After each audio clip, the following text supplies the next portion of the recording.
Very good morning, class 11th. Okay, once again, I welcome you all. So, what we discussed yesterday was chapter number 1, Evolution and Fundamentals of Business. First of all, we discussed the syllabus of business studies, as well as I recommend you to purchase T.N. Chhabra as soon as possible, so that your studies will not suffer, right? Okay, I guess some of the students are newly added to the group. Apart from that, I had given a homework to the students, and few of the students like Nandini, Shrestha, Riddhima, they timely sent me the homework, which is a very good thing. Rest of the others, I'm telling you that kindly be punctual. If a time is given to you, you all are supposed to send that particular things timely. See, here classroom interaction is not there. We are going online, and with that we need to be more vigilant, we need to be more alert, we need to be more punctual. So if your teacher asks you to send something, to send an homework, you all are supposed to send it on the given time, right? You all are supposed to send it at the given time. As this is your first time, so I'm leaving it right now, but rest of the others, those are still left, you all are supposed to send it to me by tomorrow. All right? Okay, dear students, continuing with chapter number 1, that is Evolution and Fundamentals of Business. What we discussed yesterday, we discussed the history of commerce in India, that India had a well-developed civilization. Well developed civilisation के साथ साथ और क्या था? Silk route. अगर हम बात करें तो India had a good network of roads merging into silk route. Good network था रोड्स का, जो कि मर्ज होती थी सिल्क रूट से, ठीक है, जिससे हमारी ट्रेडिंग बहुत ही अच्छे तरीके से हो जाती थी. इसके साथ साथ सी ट्रांसपोर्ट यूज़ किए जाते थे for the trading in spices, और उन्हें किस नाम से जाना जाता था? Spice route. Okay, then we discussed barter system, जिसमें एक्सचेंज की जाती है चीज़ें. I had given you the example for that also. Barter system के साथ साथ हमने पढ़ा था उसमें क्या क्लैश होता है, क्या प्रॉब्लम आती है? प्रॉब्लम आती है डबल कोइंसिडेंस ऑफ नीड. ज़रूरी नहीं है मुझे जो चाहिए वो आपके पास हो, आपको जो चाहिए वो मेरे पास हो, उसके लिए मैं इंटरेस्टेड हूँ, right? Okay, so that was not a very successful process. Then comes the indigenous banking system. Indigenous banking system, ancient time पे there was indigenous bankers. There were indigenous bankers. जैसे हमने पढ़ा था साहूकार्स, महाजन्स, सेठ, Banias, if you do remember this, right? Let's recall the definition properly. An indigenous banker is defined as an individual और a private firm which receives deposits, जो deposits को receive करते हैं. Deals in unities. यूनिटीज़ मैंने आपको बताया था, जिसमें एक आप इसे नोट की तरह समझ लें, जिस पे मेंशन किया जाता है किसको कितने इंटरेस्ट रेट पर हम कितना अमाउंट दे रहे हैं, और वो कितने पीरियड ऑफ टाइम के लिए ले रहा है, टेन्योर के लिए ले रहा है. और engage it self in lending money, लोगों को पैसा देते थे. आज आप बैंक में जाते हो, if you need money, if you need money, you need to take loan from bank. आज आपके पास बैंक का ऑप्शन है, but earlier it was known as indigenous bankers. Okay, now next topic was operations of indigenous banker, जिसमें हमने पढ़ा indigenous bankers can be classified under 4 main sub groups: Gujarati Shroffs, Shikarpuri और Multani Shroffs, Chettiars of the south, and Marwaris Kayas of Assam. Right? Chalo, now come to the book. We were done up to here. Now comes talking about Gujarati Shroffs. सबसे पहले हमने पढ़ा था ना, number of groups, मतलब indigenous bankers divided into 4 main groups. So the number 1 was Gujarati Shroffs. Right? तो Gujarati shroffs, they were of 2 types, either pure banker और bankers and trader commission agents. ठीक है, प्योर बैंकर्स होते थे या तो वो श्रॉफ, या फिर बैंकर्स होते थे, और कमीशन एजेंट्स जो कि ट्रेडर भी होते थे, कुछ जो श्रॉफ्स होते थे, राइट। प्योर बैंकर्स जो होते थे they were limited to Gujarat only, heavy concentration था उनका अहमदाबाद में, वो सिर्फ इस पोर्शन को कवर करते थे। Vast majority of indigenous bankers they were the commission agents या फिर ट्रेडर्स थे, व्यापारी थे, जो किस में व्यापार करते थे, क्लोथ, ग्रेन्स या अदर कमोडिटीज़ में, ठीक है। As I have told you, indigenous bankers का काम होता है डिपॉजिट्स को रिसीव करना पब्लिक से, they accept deposit from the public, और उसके बदले उन्हें क्या देते थे, एंड पे इंटरेस्ट ऑन देयर डिपॉजिट, ठीक है, राइट। जिनके पास पैसा है उनके पास से पैसे को एक्सेप्ट करते थे, उसको डिपॉजिट को एक्सेप्ट करते थे, और उसके बदले में वो क्या देते थे, उन्हें इंटरेस्ट, और उस पैसे को किसी और काम में लगा लेते थे। आज भी तो ऐसा ही होता है, जिसके पास बहुत ज़्यादा पैसा होता है वो किसी को इंटरेस्ट पे दे देता है। Like you do have 5 lakh rupees, कोई आपके पास आया, आपका फ्रेंड, वो कहेगा यार मुझे बहुत ज़रूरत है पैसों की, आप कहोगे ठीक है I can lend money to you, I have 5 lakh rupees, but उसके बदले में मेरा मतलब मेरा भी तो लॉस हो रहा है ना, तो मैं I charge some interest rate कुछ भी हो सकता है, राइट।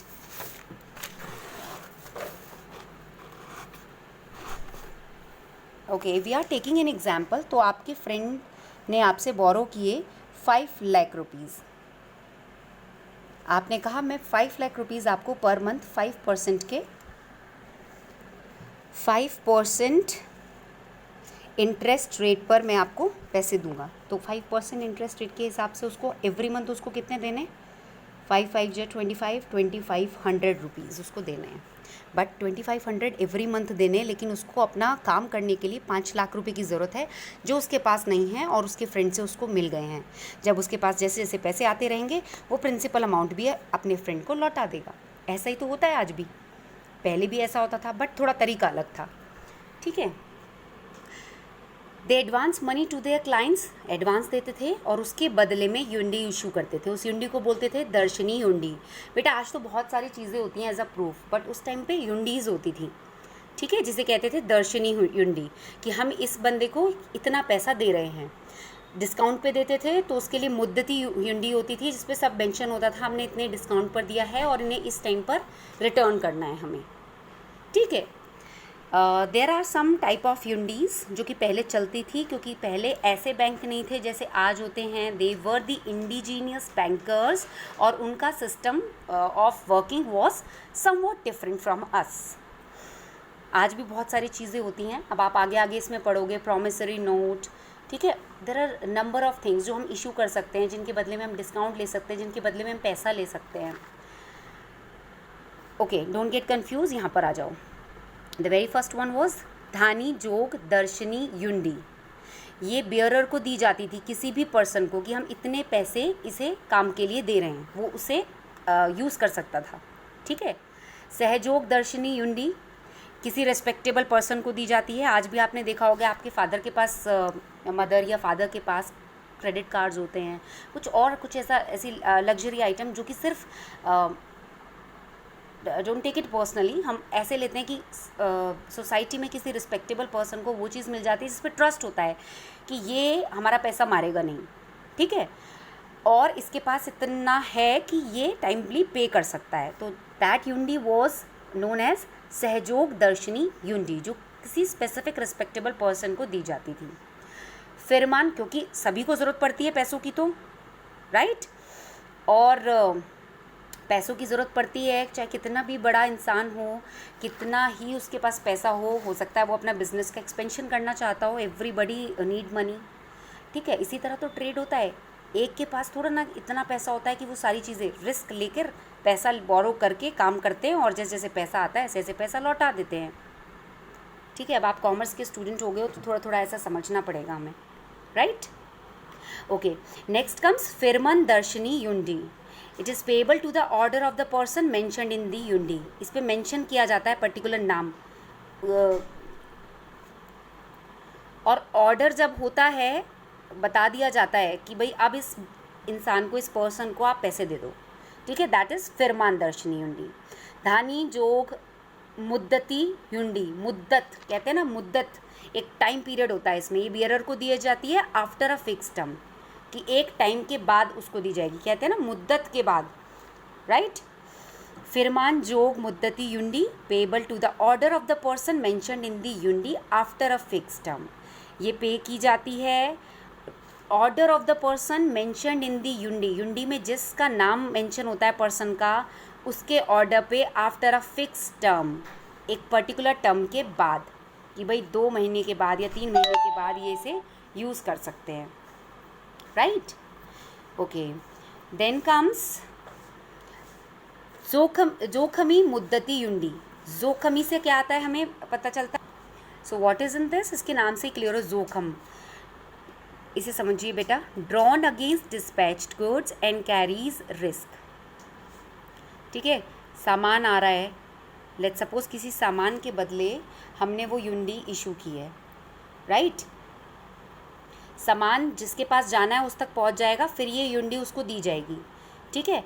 बट इसमें क्या होता है, अगर बीच में उसका लॉस हो जाता है, the drawer of the hundi bear the risk if the goods are lost in the transit, अगर रास्ते में आते हुए गुड्स का नुकसान हो जाता है, सामान किसी वजह से ख़राब हो जाता है, या और कोई प्रॉब्लम एक्सीडेंट हो जाता है, तो उसका जो लॉस होता है वो बियर करता है कौन, the drawee carries no liability. तो जो सामान भेजता है और उसके बदले में उसे युंडी देनी होती है, तो जिसका सामान ख़राब हुआ है वो ख़राब हो गया, अब वही बियरर होगा उस लॉस के लिए, वही रिस्पॉन्सिबल होगा उस लॉस के लिए, उसको युंडी नहीं दी जाएगी। जोखम है मतलब अगर आपका सामान, जोखिम है मतलब अगर आपका सामान ख़राब हो गया तो दैट मीन्स आपको कोई पैसा नहीं मिलेगा, ठीक है। So this is what we discussed the hundi, all right. बेटा प्लीज़ डोंट गेट कंफ्यूज, आज के टाइम पे आप सभी को बैंक्स के बारे में पता होगा। अगर आपको पैसा बोरो करना है, आप अपने किसी फ्रेंड के पास भी जा सकते हो, मनी लेंडर के पास जा सकते हो, आप डायरेक्ट बैंक के पास जा सकते हो, अच्छे कम इंटरेस्ट रेट पर भी आपको पैसा बोरो आप कर सकते हो। आप कोलेट्रल रखवा सकते हो, अपना कुछ कीमती सामान रखवा कर उसके बदले में पैसा ले सकते हो। आज बहुत सारे ऑप्शन है उसके लिए भी, और उससे आप अपना बिजनेस कर सकते हो, अपनी पढ़ाई कर सकते हो, ठीक है। ज़रूरी नहीं है कि सबके पास एक ही टाइम पे बहुत सारा पैसा हो, बोरो कर कर के और कुछ इंटरेस्ट देकर सब अपना काम करते हैं। 9th में 10th में इकोनॉमिक्स में आपने सब कुछ डीपली पढ़ा है, किस तरह 9th में आपने पढ़ा है फार्मर्स कैसे बोरो मनी करते हैं, बैंक से लेते हैं, मनी लेंडर से लेते हैं, ट्रेडर्स से लेते हैं और अपना काम करते हैं, बदले में उन्हें इंटरेस्ट देते रहते हैं। तो उनका साइकिल अलग होता है क्योंकि उसमें इंटरेस्ट रेट ज़्यादा ले लिया जाता है उनसे, जो आपने पढ़ा था। बट अब बहुत सारे ऑप्शंस हैं जहाँ कम इंटरेस्ट रेट पर आप अपना बिजनेस स्टार्ट कर सकते हो, आप पढ़ाई कर सकते हो, ठीक है। Whatever you want to do for a good reason you can borrow the money. But पहले क्या होता था ये हमने पढ़ा है, तो अब आपको ये टर्म क्लियर होना चाहिए कि पहले कौन होते थे। पहले होते थे इंडिजीनियस बैंकर्स, ओके। उनके टाइप्स भी हमने पढ़े, लाइक गुजराती श्रॉफ्स, शिकारपुरी और Multani shroffs, Chettiars of the south and Marwaris Kayas of Assam, okay. कुछ बैंकर्स बिल्कुल प्योर बैंकर्स होते थे, कुछ बैंकर्स डील करते थे as a agent, commission agent, काम कराते थे, लोगों को ढूंढते थे जिन्हें पैसा चाहिए।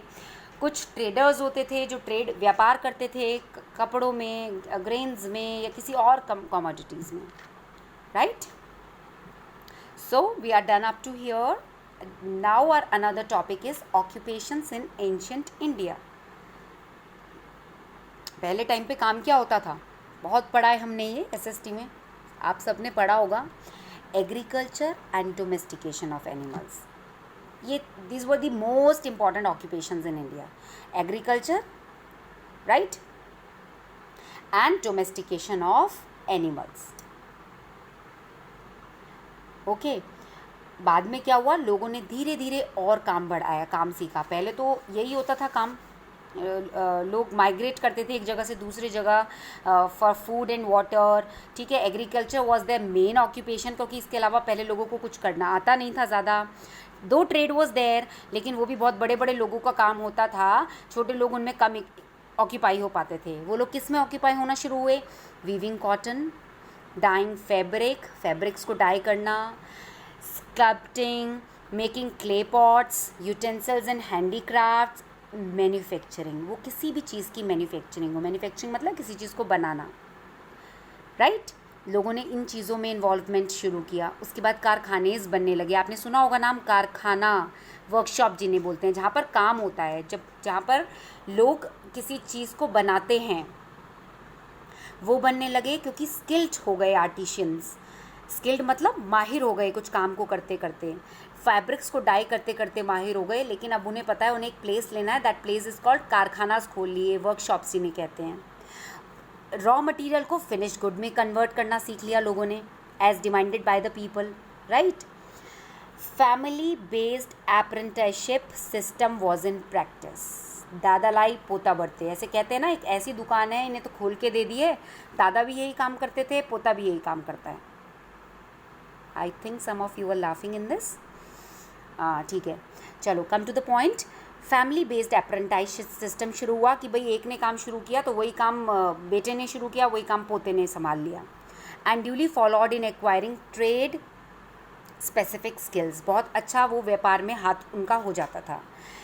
ये देखा गया कि handicrafts, fine silver, gold ware, stone and fine textiles जो कि विलेज के आर्टिशंस प्रोड्यूस करते थे, बहुत पॉपुलर होने लगे टाउन्स, भारत के टाउन्स में, और वो बाद में दूसरी कंट्रीज़ में भी एक्सपोर्ट किए जाने लगे। ठीक है, हैंडीक्राफ्ट्स, हैंडमेड बैग्स, चरखास, बहुत सारी चीज़ें होती हैं, फाइन सिल्वर, है ना, and gold wares, wires, stones, fine textiles, कपड़ा, इन सब चीज़ों में माहिर होने लगे भारत के लोग, और फिर वो बाहर एक्सपोर्ट, अदर कंट्रीज़ में भी एक्सपोर्ट होना शुरू कर दिया। इसी को तो व्यापार कहते हैं, trade and commerce. All right, okay, come to another topic, that is rise of intermediaries. अच्छा, इंटरमीडिएटरीज कौन होते हैं?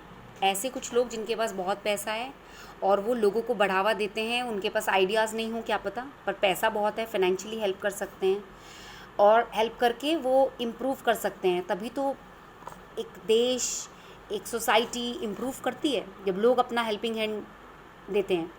सो इन कोर्स ऑफ टाइम पहले ये देखा गया, बाज़ार, आपने सुना होगा, पहले बहुत बोलते हो, आप भी बोलते हो, आप तो बाज़ार, मार्केट भी बोल देते हो कभी कभी टशन में आके इंग्लिश में, है ना। बाज़ार and mandis were developed specially in villages as market places. तो ऐसे कहते थे गांव में लोग, भाई मंडी जा रहे हैं, बाज़ार जा रहे हैं, क्योंकि अब लोगों के पास सामान था। They started converting raw material into finish goods.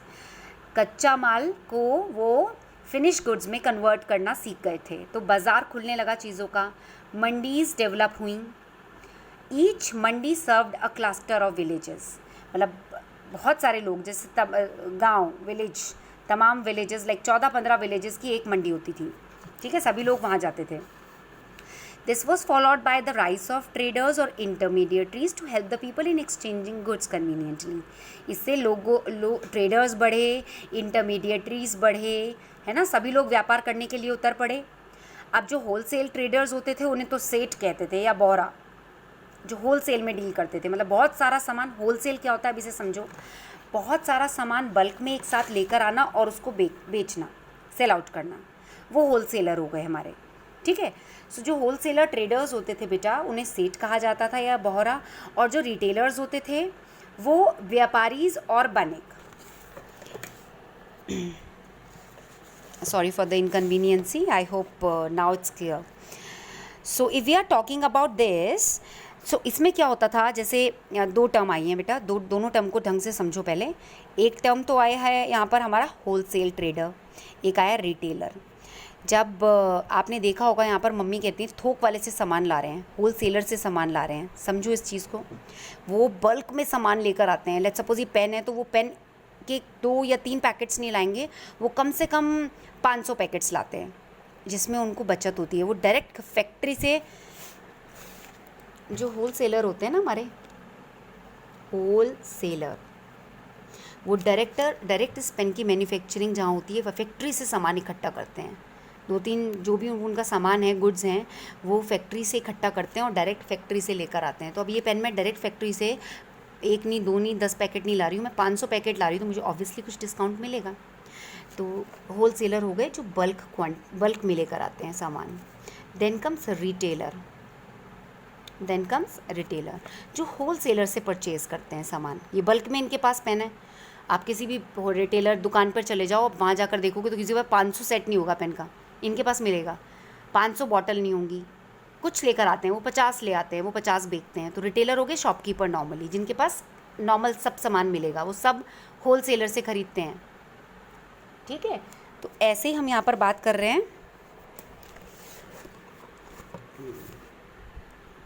So like here we were talking about wholesaler who were known as सेठ या Bohra, retailers who were known as व्यापारीज और बनिक। अच्छा, साउथ इंडिया में हमने पीछे भी पढ़ा था, Chetties constituted the main trading class. ठीक है, कौन लुक आफ्टर करता था? The Chetties constituted the main, व्यापार चेट्टीज संभालते थे। देखो पीछे हमने डिफाइन किया था ना, तो मेन कौन है? चेट्टियार्स ऑफ द साउथ, वहाँ का व्यापार वही संभालते हैं, वहाँ की जो भी ट्रेडिंग होती थी। सो इसमें इंटरमीडिएटरीज़ का बहुत बड़ा रोल होता था। वो प्रमोट करते थे ट्रेड और कॉमर्स को। और कैसे प्रमोट करते थे? प्रोडक्शन में हेल्प करके, फैक्ट्रीज़ में, वर्कशॉप पे अगर पैसों की ज़रूरत होती थी लार्ज स्केल पर, वो गुड्स को प्रोडक्शन करने में हेल्प करते थे, उन्हें पैसा देकर। ठीक है, फाइनेंशियल सिक्योरिटी प्रोवाइड करा के मैन्युफैक्चरर्स को। मैन्युफैक्चरर्स कौन? मैं इस पेन को बनाती हूँ तो I am the manufacturer of this pen. मेरे पास बहुत सारा पैसा हो तो मैं पता नहीं कितने सारे पेन बना दूँ, 5 लाख पेन बना दूँ। आई नीड मनी। तो क्या होगा? बहुत सारे लोग निकल कर आएंगे कि मैम आप में से आ जाओगे, मैम आप मुझसे 2 लाख, जब आप कुछ बन जाओगे, जैसे आपने मुझे भेजा है ma'am I want to become CA, I want to become this, अच्छा कुछ बन जाओगे तो आप आओगे, मैम आपने मैन्युफैक्चरिंग स्टार्ट किया, फिर need money, you can borrow money from us. तो आपको पता है आप पैसा लगा रहे हो, तो इसके बदले में जो भी प्रॉफिट होगा, थोड़ा बहुत प्रॉफिट मैम हमें भी दे देंगी। मैम के पास तो इतना पैसा नहीं है बट हमारे पास है, और वो काम भी आ जाएगा, साथ ही में जो प्रॉफिट होगा वो हमें मिलेगा। फ़ायदा सब अपना देखते हैं। ठीक है, तो फाइनेंशियल सिक्योरिटी वो प्रोवाइड करते थे किसे? जहाँ मैन्युफैक्चरर्स को, by assuming responsibility for risk. अच्छा, उन्हें पता होता था, आपको पता है कि अभी तो पेन मार्केट में निकलेगा, पता नहीं लोगों ने पसंद किया नहीं किया, फिर भी आप मुझे पैसा दे रहे हो, पता नहीं मुझे प्रॉफिट होना हो। ठीक है, बट वो निकल कर आए, क्योंकि सब पैसा कैसे बढ़ाया जाए अपना। आपको पता है मैम ने बोरो किए हैं 2 लाख रुपीज़, उसका 5% मैम चार्ज इंटरेस्ट देंगी हमें हर महीने। साथ ही में मैम को पेन में जो प्रॉफिट होगा, मैम वो प्रॉफिट भी हमें देंगी, है ना। अल्टीमेटली आपका भी प्रोडक्ट बन गया ना फिर ये। मैं अकेली थोड़ा ना पेन मैन्युफैक्चरिंग कर पाऊँगी, जो पैसा लगा रहा है प्रॉफिट तो उसका भी बनता है। You are the intermediaries here. ठीक है, ओके वो फार्मर्स की भी हेल्प करते थे, आर्टिशंस की भी हेल्प करते थे, उनकी गुड्स सेल आउट करने के लिए डिस्टेंट मार्केट्स पे, दूर दूर अगर मार्केट्स होती थी तो ट्रांसपोर्ट फैसिलिटी प्रोवाइड कराते थे। अच्छा, institution of Jagat Seth developed and played a great role during Mughal period. East India Company का राज था उस टाइम, मुगलों का राज था उस टाइम। नाम डेवलप हुआ जगत सेठ के नाम से। हर बड़ा इंटरमीडिएटरी या ट्रेडर स्पेशलाइज्ड होता था फॉरेन ट्रेड में, बाहर कैसे सामान भेजा जाए, कंट्री से बाहर। एक्सपोर्ट में बहुत इंटरेस्टेड होते थे, चाहे वो टेक्सटाइल एक्सपोर्ट करना हो, सिल्वर, गोल्डवेयर, हैंडीक्राफ्ट या मसाले, जो कि हमारे भारत में बहुत फेमस थे दूसरे देश तक, क्योंकि दूसरे देश में इन चीज़ों की कमी थी, हमारे देश में ये सब कुछ बहुत कुछ था। ठीक है, Thus the rise of intermediaries gave impetus to the growth of trading across seas। बहुत बड़ा योगदान रहा इंटरमीडिएटरीज का ट्रेडिंग अक्रॉस सी, दूर देश तक व्यापार कराने में। अब इस चीज़ को फिर से समझो। I want to manufacture, come to the notebook, I have an idea, मेरे दिमाग में आइडिया आ रहा है बहुत अच्छा, और वो आइडिया ये है कि मुझे टीवी की कंपनी खोलनी है। ठीक है, जब मुझे टीवी की कंपनी खोलनी है तो उसके लिए मुझे बहुत सारा पैसा चाहिए। अब एक टीवी थोड़ा ना बनाऊंगी, 50 टीवी थोड़ा ना बनाऊंगी, बनाने हैं तो 500 टीवी दिन के बनाने हैं। I do have 1 crore rupees, पर 1 करोड़ में भी सब काम नहीं होगा, लेबर भी हायर करनी है, उसकी असेंबलिंग जहाँ होगी वो जगह लेनी है, उसका रेंट देना है। ठीक है, लेबर्स हायर करनी है, सामान मंगाना है जो भी टीवी का होगा, प्रोडक्ट टीवी को असेंबल करने का, असेंबलिंग प्रोडक्ट्स मंगाने हैं, असेंबलिंग मटेरियल मंगाना है, टीवी को असेंबल करने के लिए जिस सामान की ज़रूरत पड़ेगी, लेबर हायर करनी है मुझे, I need to hire labours, I need to pay the electricity bill, electricity, I need to pay the electricity bill, I need to give salaries, ठीक है, give salaries to the labor। बहुत सारे काम होते हैं जो करने होते हैं, राइट। बहुत सारा बजट मेरा 1 करोड़ का कम है टीवी की मैन्युफैक्चरिंग स्टार्ट करने के लिए। आप में से 4 जने आए, बोला मैम हम तो सीए बन गए, हम तो जज बन गए, हम तो ये बन गए, तो हमारे पास कोई प्रॉब्लम तो है नहीं पैसों की, तो हम आपकी कंपनी में थोड़ा इन्वेस्ट करना चाहते हैं और आपको भी थोड़ा हेल्प मिल जाएगी। आपने 2-2 लाख रुपए, ठीक है, 2-2 लाख रुपीज़ मुझे दिए, राइट। बड़े खुश हो रहे हैं सारे बच्चे कि अरे मैम की हेल्प कर दिया। चलो कम टू द पॉइंट। तो 2-2 लाख रुपीज़ आपने मुझे दिए कि मैम अगर आपके काम आ जाए आप इसमें लगा लो, लेकिन आप हो तो बहुत तेज़, अपने फ्री फंड में थोड़ा ना दोगे 2-2 लाख रुपए मैम को। आप क्या कहोगे, आप कहोगे मैम कोई बात नहीं, आप थोड़ा इंटरेस्ट दे देना हमें। इंटरेस्ट मैंने समझाया था ना, वो चाहे 5 नहीं होगा, आप मुझे जानते हो, थोड़ी मैम की शर्म कर लोगे तो मैम चलो 2% पे दे देना आप मुझे। तो 2 लाख का 2% कितना हो गया, 4000 रुपीज़। कोई नहीं, हर महीने वो मैं निकाल दूँगी। साथ ही में मैम बस इतना कर देना कि अगर आपको प्रॉफिट हो जाए ना टीवी बनाने में, जो प्रॉफिट हो उसका कुछ शेयर हमें भी दे दीजिएगा। अब मुझे तो I need money, I actually need money, तो I do not have any other option, I need the intermediaries. मुझे इनकी ज़रूरत है, मुझे आप लोगों की ज़रूरत है, मैं आपका पैसा लगाऊंगी और साथ में आपको प्रॉफिट करवाऊंगी। जो मुझे होगा उसका कुछ परसेंटेज आपको दे दूंगी। मेरा काम भी हो गया, आपका काम भी हो गया, and you are the intermediaries for me, right. Okay, I hope the term is clear to all of you, right. Come to the another topic, that is transport. अब बात होती है, व्यापार होने लगे, लेन देन होने लगा, पैसा कहाँ से आएगा, कहाँ जाएगा, यूनिडीज़ क्रिएट की गई, कोई भी पैसा ना ले जाए, नाम पता होना चाहिए, कितने टाइम के लिए ले जा रहा है, गुड्स के लिए ले जा रहा है, किस चीज़ के लिए लेके जा रहा है, जो रेप्यूटेड पर्सन है उसके लिए अलग यूनिडीज़ इशू की जाती हैं, ठीक है। इंटरमीडिएटरीज आ गए और व्यापार बढ़ गया बहुत ज़्यादा मार्केट में, मंडीज़ आ गई। अब ट्रांसपोर्ट के बारे में पढ़ते हैं कुछ। ट्रांसपोर्ट कैसा था, क्या रहा ट्रांसपोर्ट में। Okay, traders carried out trade by both land और सी रूट्स। देखो उस टाइम पे तो लैंड से तो सफ़र करना, तो ट्रैवल करना थोड़ा टिपिकल था, फिर भी मैनेज किया, लैंड रूट्स क्रिएट किए गए, ऐसे ही सी रूट भी क्रिएट किए गए। सी रूट तो ढूंढते ढूंढते हमारे यहाँ मसाले बहुत फेमस थे, कोलंबस ने अमेरिका ढूंढ लिया। तो रोड्स तो बहुत इंपॉर्टेंट रोल प्ले करती थी आइलैंड ट्रेड के लिए भी और ट्रेड ओवर लैंड के लिए भी। जो नदर्न रोडवे रूट था वो स्ट्रेच कर दिया गया बंगाल से तक्षशिला तक। अब ये तक्षशिला किस किस को नहीं पता कहाँ पर है, आज सर्च करोगे मैप में और मुझे बताओगे। इतना स्ट्रेच कर दिया गया नदर्न रोडवे, बंगाल से तक्षशिला तक फैला दिया गया। वहाँ पर ट्रेड रूट्स थे जो कि south spreading east and west. जैसे आपको पहले भी बताया था, network was very good network of roads which was merged into the silk route, जो कि फाइंड आउट गया था सिल्क की ट्रेडिंग के लिए, है ना। So which allowed trade with the neighbouring countries, जिसके थ्रू हम और पड़ोसी देश तक ट्रेड कर सकते थे। बंगाल से तक्षशिला तक ट्रेडिंग व्यापार शुरू कर दिया था हम लोगों ने। इंडिया हैड मैरीटाइम रूट्स, सी के थ्रू जाते थे, जो लिंक होता था ईस्टर्न और western part of the India by sea, समुद्र के द्वारा, ठीक है। मालाबार कोस्ट, जहाँ पर मुज़ेरिस है, ये आपका होमवर्क है, मुज़ेरिस के बारे में पढ़ोगे, इसकी क्या स्टोरी है, ठीक है। It had a long story of international maritime trade, दूसरी कंट्री के लोग हमारे यहाँ आकर इसके थ्रू कैसे ट्रेड करते थे। अच्छा, पेपर को क्या कहा जाता था, ब्लैक गोल्ड उस टाइम पर। आज तो पेपर की शायद कोई वैल्यू ना हो, बट उस टाइम पे ब्लैक गोल्ड कहा जाता था। Still known as black gold was exported to Roman empire. किसे एक्सपोर्ट किया जाता था, रोमन एम्पायर को पोर्ट के थ्रू। ऑल्टरनेटिव, देखो मैंने अभी बताया आपको, ऑल्टरनेटिव रूट टू इंडिया ढूंढने के लिए मसालों की यहाँ पर बहुत अच्छी व्यापार होता था, मसाले पाए जाते थे बहुत अच्छे हमारे यहाँ पर। तो उसे ढूंढते ढूंढते कोलंबस ने अमेरिका डिस्कवर कर लिया था, और बाद में ही वॉज एन यूरोपियन, बाद में वो वास्को डिगामा को बुलाया। Vasco da Gama brought here to the shores of Malabar in 1498, ठीक है। फिर वास्को डिगामा उसी रूट से इंडिया आए। अच्छा, the discovery of sea route by Columbus and Vasco da Gama led to an extension of commercial activities. उन्होंने sea root ढूंढ लिया भारत तक आने में। पहले मुश्किल होता था थोड़ा ईस्ट इंडिया कंपनी के लिए यहाँ से वहाँ तक व्यापार कराना। उन्होंने अपने रास्ते चुने, ट्रेन फैसिलिटी, ठीक है, टेलीफोन फैसिलिटी, बट इन लोगों ने तो रूट क्रिएट किया, इससे कॉमर्शियल एक्टिविटीज़ और बड़ी। भाई अपने यहाँ देखो, अगर आप इस पेन को बना रहे हो, आप अपने घर के आसपास की दुकानों में बेचोगे, कितना फ़ायदा होगा। पूरे सिटी में बेचोगे तो कितना फ़ायदा होगा।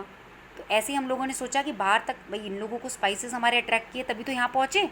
अब ये स्पाइसेस वहाँ जाएंगे, वो लोग हमसे खरीदेंगे, फ़ायदा किसे होगा? हमें फ़ायदा होगा। अच्छा, ये सब आप SST में पढ़ चुके हो, फिर भी for your sake of knowledge I am telling you this. With the opening of sea routes to India, European merchants started their activities in India. जैसे ही सी रूट दिखा, मिल गया उन्हें भारत में, उन लोगों ने अपनी एक्टिविटी शुरू कर दी भारत में। उन्होंने टेक्सटाइल परचेज़ किया, स्पाइसेस, हमारे यहाँ पर स्टोन्स बहुत प्रीशियस थे, वो लार्ज क्वांटिटीज़ में हमारे यहाँ से दूसरी कंट्री में, अपनी कंट्रीज़ में लेके जाते थे, ठीक है। अच्छा, बाद में 17th सेंचुरीज़ की बात करें तो मर्चेंट्स जो थे यूरोपियन कंट्रीज़ के, उन्होंने खुद की अपनी ट्रेडिंग कंपनी खोल ली, ज़्यादा व्यापार कर सकें ताकि भारत के साथ। भारत तो सोने की चिड़िया कहा जाता था। भारत के पास अच्छा टेक्सटाइल था, मिर्च मसाले थे, प्रीशियस स्टोन्स थे, आर्टिशंस बहुत अच्छे थे भारत में, सब कुछ था हमारे पास। वो लोग सर्च में आते थे हमारे, और उस व्यापार को उन्होंने अपने वहाँ पर बढ़ाया। East India company was granted a charter by England for exclusive trade in India. East India company की भी परमिशन मिल गई थी for trade in India, and they started purchasing. East India company ने परचेज़ करना शुरू किया रॉ मटेरियल भारत से, और अपनी फैक्ट्रीज़ इंग्लैंड में खोल ली। और भारत से रॉ मटेरियल खरीद कर, हमें ये आइडिया नहीं दिया, वहाँ पर जाकर मैन्युफैक्चरिंग करते थे, उसे रॉ मटेरियल को फिनिश गुड में कन्वर्ट करते थे, और वही फिनिश गुड, इमेजिन कीजिए, हमारे यहाँ आकर हमें सेल कर देते थे। तो हमने ये पढ़ा हुआ है, but we need to recall it, ठीक है। तो क्या उन्हें पता था भारत सोने की चिड़िया है?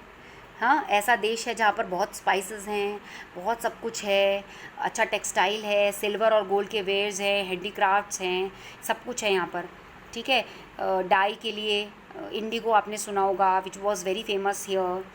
तो ईस्ट इंडिया कंपनी क्या करती थी, वो वहाँ पर अपनी फैक्ट्रीज़ खोल लेते थे, हमारे पास से रॉ मटेरियल थोड़ा कम रेट पे ख़रीद कर, वहाँ पर उन फैक्ट्रीज़ में उन्हें फिनिश गुड में कन्वर्ट करते थे, और वो फिनिश गुड फिर हमें अट्रैक्ट करता था, और हमारे सारे पैसे वो ले जाते थे।